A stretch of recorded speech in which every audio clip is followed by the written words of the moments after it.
April 1945, Bavaria. The column of women stumbled through the forest, children clinging to their skirts. Smoke from burning villages darkened the sky behind them. Artillery rumbled closer with each passing hour. Marta Schreiber clutched her 18-month-old son against her chest, his weight growing heavier with each kilometer. Around her, 24 other mothers fled east, away from the advancing Americans. They had been told what would happen if they were caught. Party officials had been clear before abandoning the village. The Americans show no mercy to German mothers. They will take your children. Better to die together than fall into their hands. Propaganda posters plastered on walls showed caricatures of grinning American soldiers bayoneting infants. Radio broadcasts had repeated the warnings for months. The enemy was barbaric, vengeful, inhuman. Marta's son whimpered, fevered and weak. She had not eaten in 3 days, saving the last scraps of bread for him. Her milk had dried up weeks ago. Other children in the group wailed with hunger. A toddler no older than 2 limped on blistered feet. An infant barely moved in its mother's arms. When the jeeps roared out of the tree line, engines snarling, the women froze. American soldiers poured from the vehicles, rifles raised, shouting commands in a language none of them understood. The women huddled together, forming a protective circle around their children. Marta's heart hammered. This was the moment. She pressed her lips to her son's burning forehead and whispered, "Forgive me." An officer approached, his uniform crisp despite the mud. He barked something in English. The women trembled, silent. Then Marta stepped forward. Her voice cracked as she spoke in broken, desperate words. She had learned a few phrases from a schoolteacher years ago, barely remembered. "Please, kill me, spare my child." She sank to her knees, holding her son up toward the soldiers like an offering. Tears streamed down her face. "Bitte, please, he is innocent." Around her, other women fell to their knees, echoing her plea in German. "Töt mich, verschone mein Kind. Kill me, spare my child." The phrase rippled through the group like a prayer. The American officer stared at them, his face unreadable. He lowered his rifle slowly and said something to his men. The soldiers exchanged glances. One removed his helmet, running a hand through his hair. Marta closed her eyes, waiting for the bullet. Her son would live. That was all that mattered. But the shot never came. Instead, she heard footsteps approaching. She felt a hand, gentle, touch her shoulder. She flinched but did not pull away. When she opened her eyes, the officer was crouching before her, his expression not cruel but pained. "No kill," he said slowly, his German atrocious but clear enough. "No kill children. No kill mothers." He gestured to his men, who began pulling canteens from their belts. One knelt beside a mother with twin girls offering water. Another opened a ration pack, breaking off pieces of chocolate for the older children. Marta stared in disbelief as the officer reached for her son. She tightened her grip instinctively, but he raised his hands, showing empty palms. "Sick," he said, pointing to the boy's flushed face. "Doctor, help." She did not believe him. This was the trick. They would take her child but the officer was already calling to another soldier, a younger man with a Red Cross armband. The medic approached quickly, kneeling beside Marta. He examined her son with practiced efficiency, checking his temperature, listening to his breathing. He said something in English, then pulled a small glass vial from his bag. "Medicine," the officer translated haltingly, "for fever." The medic administered the dose with steady hands, then wrapped the boy in a clean blanket pulled from his pack.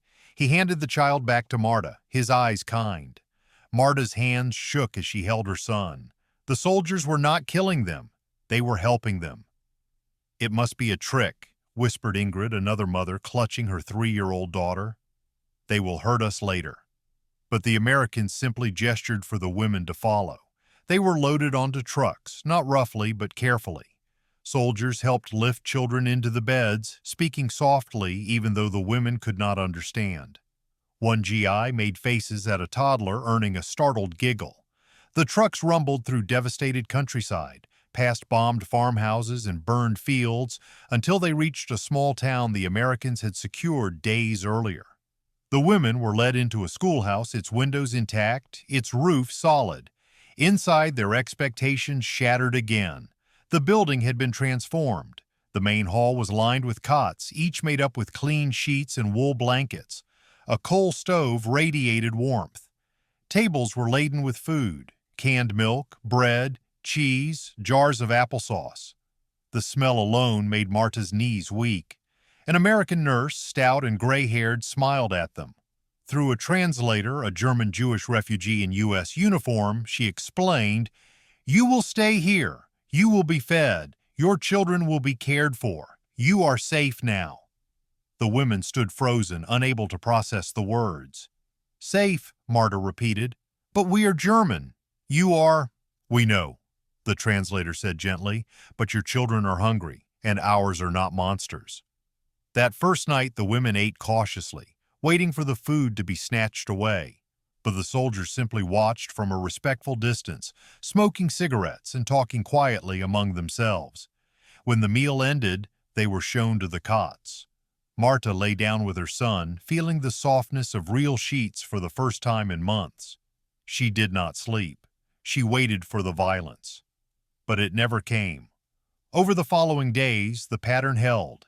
Meals arrived regularly.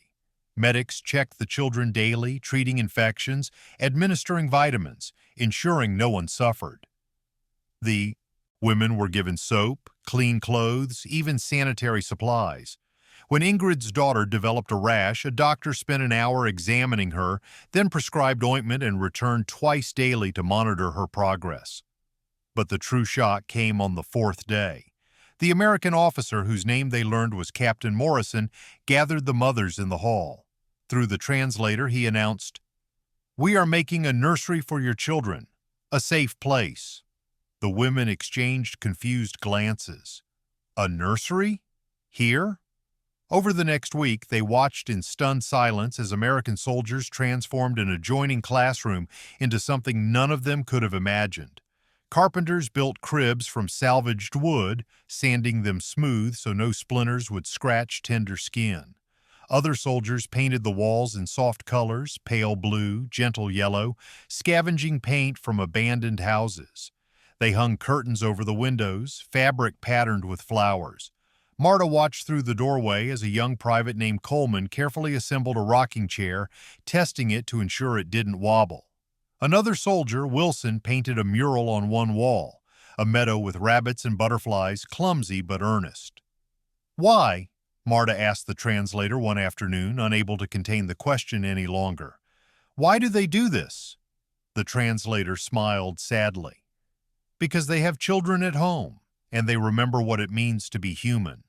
When the nursery was finished, the women were invited to see it. They filed in slowly, clutching their children, and stopped in the doorway. The room glowed with afternoon light. 6 wooden cribs stood in neat rows, each fitted with clean mattresses and soft blankets. Shelves held toys, wooden blocks, cloth dolls, carved animals, made by soldiers during off-duty hours. A small rocking horse stood in the corner, painted white with a red bridle. Bottles of milk, real milk, sat warming in a basin of hot water. Marta's breath caught. Her son reached for a wooden rabbit on a shelf, and she let him take it. He clutched it to his chest, examining it with wonder. Ingrid wept openly. "They told us Americans would kill our children. Instead, they built them paradise." One by one, the mothers placed their infants in the cribs. Babies who had slept in ditches and cellars in their mother's arms while bombs fell now lay on soft mattresses beneath painted butterflies. The sight was almost unbearable. Marta stood beside her son's crib, watching him drift to sleep clutching the wooden rabbit.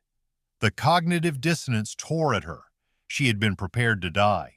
She had begged soldiers to kill her and spare her child. She had believed with every fiber of her being that Americans were monsters. Yet here she stood in a nursery they had built with their own hands. That night, unable to sleep, she found Ingrid sitting by the window. "I don't understand," Marta whispered. "We are the enemy. Our husbands fought them. Our nation tried to destroy them. Why do they show us mercy?" Ingrid stared at her hands. "Perhaps," she said slowly, "because mercy is not about deserving. It is about choosing." The women began to debate in hushed voices after the children slept. Some clung stubbornly to old beliefs. "It is propaganda," insisted Hilda, a sharp-faced woman from Munich. "They do this to weaken us, to make us compliant." But even Hilda could not explain away the painted butterflies, the rocking horse, the soldiers who spent their evenings carving toys instead of celebrating victory. Marta wrote in a small diary given to her by the American nurse. Her hand trembled as she formed the words, "I knelt before them and begged them to kill me. I believed they were devils, but devils do not build nurseries. Devils do not paint walls with flowers. Devils do not rock crying babies to sleep when their mothers are too exhausted to stand. Who are the devils? Them who showed us mercy, or us who believed the lies?" The transformation deepened as weeks passed. The children thrived, cheeks filled out, laughter returned. Marta's son's fever broke and he began crawling, exploring the nursery with delighted squeals. Ingrid's daughter learned to say thank you in English, repeating it to every soldier who passed. Captain Morrison visited the nursery daily, often bringing small gifts, a bar of chocolate, a picture book, once a music box that played a lullaby. He never stayed long, but his presence was steady, reassuring. One afternoon, Marta gathered her courage and approached him. Through the translator, she said, "I told you to kill me. I thought you would hurt my son. I am ashamed." Morrison's expression softened. "You were protecting your child. That's not shameful. That's love." "But we are German, and I'm American," Morrison interrupted gently. "But your son isn't a soldier, and neither is my daughter back in Vermont. War is fought between men. Children just need to be safe." Marta's eyes filled with tears. "Everything we were told about you was a lie." Morrison nodded slowly. "Probably, but you know the truth now." News of Germany's surrender reached them in early May. The announcement crackled over a radio in the hall. Some women wept with relief. Others sat in numb silence.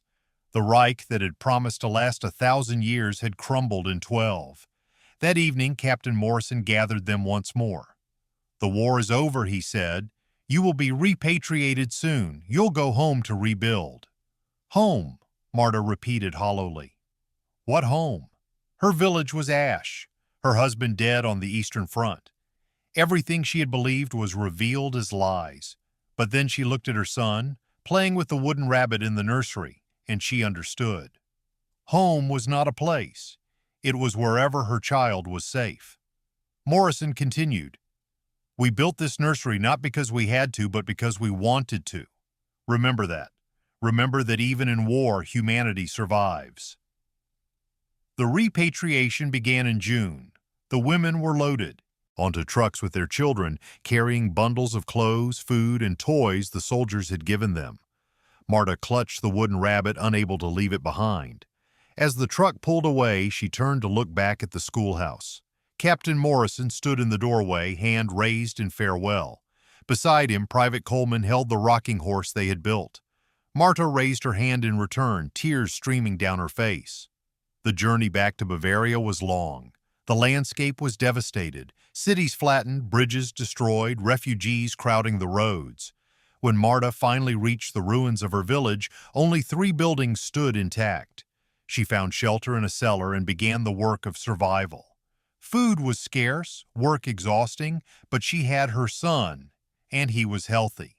The medicine the Americans had given him had saved his life. Years passed. Germany rebuilt slowly, painfully.